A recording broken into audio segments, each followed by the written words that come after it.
Located on the stairs is the thermostat for the boiler and the heaters.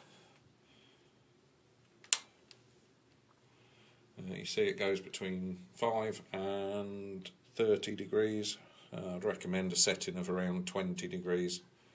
Just turn it round, set it where you like. Obviously the boiler needs to be on to work that. We'll go to that next. All of the radiators got their own thermostatic valve, so once the boiler's running you just set the temperature where you want it in your own individual room.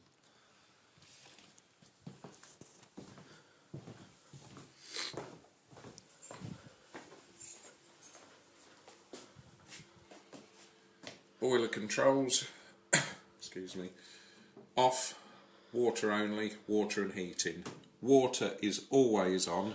As long as the boiler's on, the water will run. Main switch there for the boiler, just make sure that's on. As long as that's on, whenever you turn a tap on, the hot water will come on. And again, temperature gauge for hot water there. So if it's not hot enough, turn that up. Heating, temperature gauge, it's turned down at the moment because the house is empty.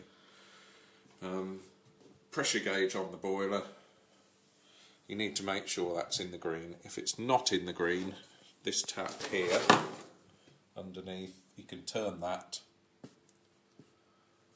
tap that way and it pressurise the boiler. I suggest you don't do that unless you ring us first. It doesn't really need doing, it shouldn't need doing at all, but at worst once every couple of months or so.